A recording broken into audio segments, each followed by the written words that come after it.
UFC 315 is now in the books. A new champion has been crowned, and a couple legends put on good showings. One successfully, one not so much. Let's dive right in. And let's start off the top with what was a bit underwhelming, with Benoit St. Denis eventually getting a short or a late replacement fight as he took on Kyle Prepolec, and St. Denis here takes care of business. It's a second round finish. He did what he needed to do against a fighter making his UFC debut on short notice, comes out and treated him as such. You go and look in the first round, very strong level change from St. Denis, really solid work on the ground, threatening with the submission in round one, eventually getting it in round two. Now, the one interesting part of this fight was that it turned into a bit of a firefight in that second round, and that was bold from Benoit St. Denis, as it did kind of show that he has a pretty good chin. He is happy to get into those exchanges because he didn't have to. Like, this, all due respect to Kyle Prepolec and the regional MMA scene out in Ontario, Prepolec is not on Benoit St. Denis' level, right? This is a guy making his UFC debut against St. Denis, who is a top 10, top 15 fighter in this division. So what do you expect, right? And so St. Denis probably could have kind of picked his spots, whatever, but he showed that he enjoys getting into those type of matchups, and he does show also that he has a strong chin. Also showed a really strong clinch striking attack that ended up kind of setting things up at the end. As far as the work on the ground, Prepolec didn't really show much resistance. He was content just kind of staying there. He didn't threaten. Didn't really even threaten to advance any positions or advance any defensive positions or anything like that. So it was just a little bit of, well, I guess I'm here now, and trying to ride that out. So that was a little disappointing to see from someone making their UFC debut. I'm not saying his grappling needs to be on the level of Benoit St. Denis, but to just not try to better your position really at all, especially in that first round, was a little disappointing to see. But showed he had some pretty good pop with his hands. Does hold them a little bit low, which you get a little bit concerned about, especially when you get into those wild exchanges with someone who is at the level of a Benoit St. Denis. It did kind of seem like the punches were a little labored, like they kind of come from a little looping area and throw that way, but they still landed with some pop and felt like there was quite a bit of power behind them. And so, again, like I'm being critical here of Prepolec, and it's certainly not warranted, because he comes in against a top 15 fighter in his UFC debut, and he wasn't on that sort of a level. But he shows he's a UFC level fighter, and I think he certainly earns another opportunity by stepping up and coming up with at least a performance here against St. Denis on short notice. Also, you get Eamon Zahabi, as we stick with the Canadian theme on the main card. He edges out legend Jose Aldo. The wild round, or the final round, was a wild round, and a lot of back and forth. Both guys landed some really hard strikes in that one, and I think eventually Zahabi does probably get the better of it, but I think the main swing round in this is round number 2, and I had Zahabi 29-28. I gave him that second round. I was anticipating a split decision. I was a little surprised that we got 29-28s across the board, but I mean, it's the scorecard I came to. I was just, because that second round was so close, I was expecting it to be one way or the other on a couple judges' scorecards, but they were unanimous in their decision. I thought Zahabi, when you watch this fight, he was on the wrong end of the speed, power, I guess, dynamic of this, but his good pressure was enough to get him the victory on my card. I thought the way that he was able to push forward, continue that attack for 15 minutes while eating some shots as well, but able to get into his striking range and kind of put that on. And so when you have a bit of a disparity, I guess, in the power side, you're not going to be able to land the bigger shots. And when you have a bit of one on the speed side, getting that volume is going to be a bit of an issue. So the fact that he was able to crowd Aldo, I thought was a really good strategy by him, and allowed him to pick up the victory and pick up what is easily the biggest win of his MMA career so far. I thought that he showed his toughness in surviving the early part of the third round, walking through what he did from Aldo to eventually start to land some bigger strikes of his own. And so I thought this was a great showing here from Zahabi. It wasn't a dynamite, dominant, okay, get this guy a title shot, but it showed that he deserves the little number beside his name, and I think it shows that he is ready for a step up in competition. He calls out Marlon Vera after the fight is done. We'll talk about fights to make a little bit later on this week, but I have no problem with him taking that kind of a step up in competition. On the Aldo side, I mean, we can break it all down, but he retires after this fight. So, I mean, like, it was Jose Aldo, right? Like, he still has the talent to be able to go out and be very competitive in the Ultimate Fighting Championship. But he talks about the issues he had with the weight cut going into this bout and some of the problems that he was having with motivation and everything like that. And so if your mind's not into it, that's how you get hurt very badly. And for him to recognize that and acknowledge, like, look, I don't got this anymore. That is a great bit of self-awareness that you want to see from your legends in the combat sports world. So a congratulations on one of the greatest careers in the history of the sport for Jose Aldo, who hangs him up here after UFC 315. But again, from a fighting standpoint, he still looked great. He still has that power. He still has that speed.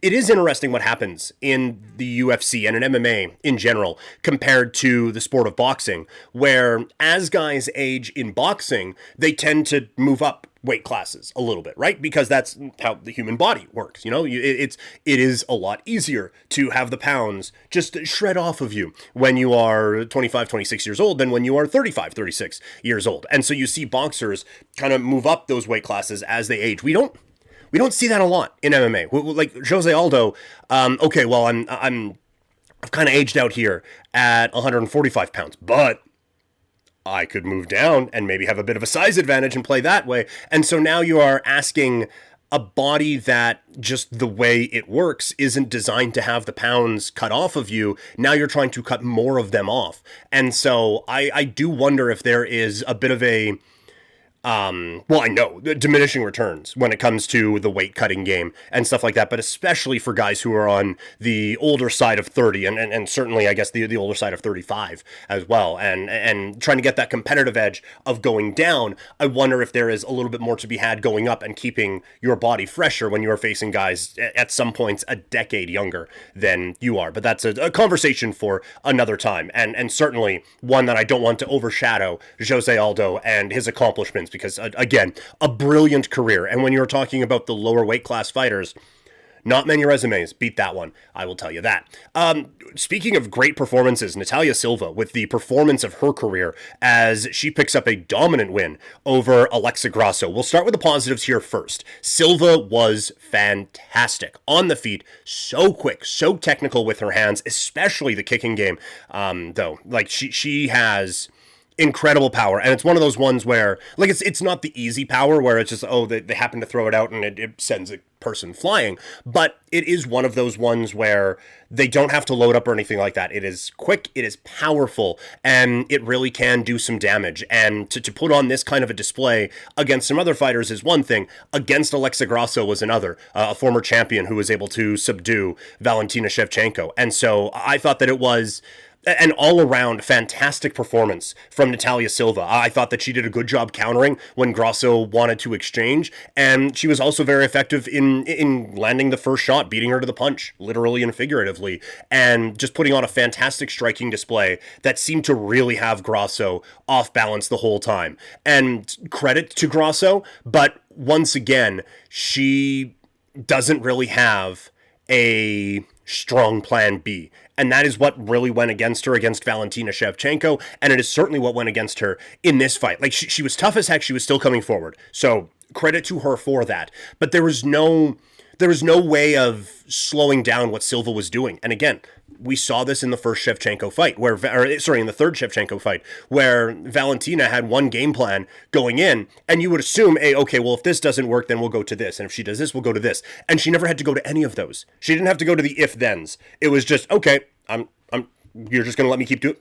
Okay, fine. Like, I hated that performance from her, and I kind of hated this performance from her on Saturday night as well. Again, most of the credit goes to Silva for being as good as she was. But when you have someone who is kind of putting that type of a performance on, nothing that Silva did was a surprising thing, right? It's not like she came in on a run of submission wins and all of a sudden, okay, well now I have to start using my hands. Like, this is what Silva does. And for Grasso to not have any kind of a plan B or honestly, even an effective plan A of what to do here against Silva was really disappointing coming off of that loss. You could see she would start to have success when she could start to corner Silva and get her up against the fence. That's when she really was able to close that distance and land some very impactful shots. It was easily the best moments of the fight that she had. She just didn't get it there a lot. And the fact that there wasn't an adjustment to be made in even the second round after, okay, you're getting inside and you're getting whopped. Not great, so let's try to do this instead. Or just accept, like, look, it's going to hurt for a little bit, but you got to get inside. Let's double up this jab and try to get there. Or something, because, I mean, again, there was, I can't remember if it was this fight or if it was the Shevchenko fight, but we saw a bit of an example. And look, I have said that is my kind of favorite way of seeing the smaller fighter get inside is double up on that jab. And as you are doing that, you're moving a little bit closer and a little bit closer so that, okay, the first one comes up short, but the second one gets there, and now we're inside where we want to be, and now we can put together the combinations that we want. To Silva's credit, when that second jab came, it was a counter, and it was a boom, and so that kind of puts you off a little bit, recognizing that was the way that Grasso was going to want to try to get inside, was using that type of a strategy. So it was a great read by Silva, a great game plan from her, but then for there to be nothing off of it from Grasso and just kind of accepting that it was target practice for a while was really disappointing, and I think it significantly lowers the stock of Grasso here coming out of this weekend. In terms of where people's stocks are, you look at the rivalry that Grasso had with Valentina Shevchenko. Well, the champ was on this card as well, and it was another good win for Shevchenko as she beats Manon Fiorot. I thought this was a very close fight. I thought it was a very interesting fight. Once again, Shevchenko, like the striking game from her, the countering game from her is exquisite. She is one of the most talented fighters, regardless of gender, in the history of this sport, and especially when it comes to the striking game and what she is able to do in that sense. And this was another example of that. She was great. And Fiorot, to her credit, dealt with a lot of that. I thought she had some really solid takedowns in this. I thought she did some very good work from the clinch. This was one of those ones where you score it with the 10-point must system, and this is a close fight. All right, this is pretty snug. If we were to just do it pride rules, like, hey, who won? It's not particularly close. Valentina Shevchenko was certainly the better fighter on this night. Now, it does kind of show that the talent gap has closed, right, between her and the rest of this division. And it is not just her blowing through challengers anymore. She gets the submission loss against Grasso a couple of years ago and is able to battle back and eventually get that win back in a trilogy. But we are seeing now that gap is kind of shortening. So I think very interesting to see what happens with the next challengers here going forward. And then we have someone going from challenger to champion as Jack Della Maddalena comes away with a victory in what I called a wild chess match for the welterweight championship against Belal Muhammad. Just a fantastic fight. I thought both guys did well in the other's style and then thrived in their own. So I thought this was a really, really high-level performance from both of these guys and a really high-level fight, honestly.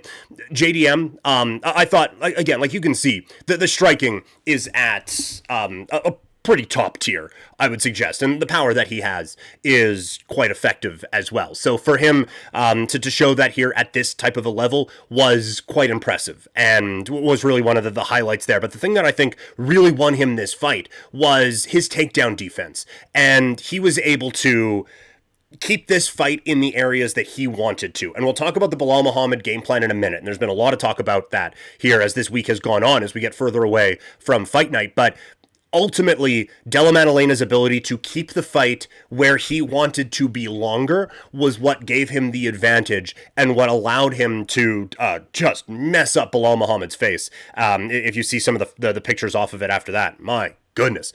But also, it allows him to win this fight and keep it in the area that he wanted to. So brilliant stuff from him. And the other aspect of it was he was able to handle some of the Belal Muhammad pressure, because Belal will just keep coming at you, right?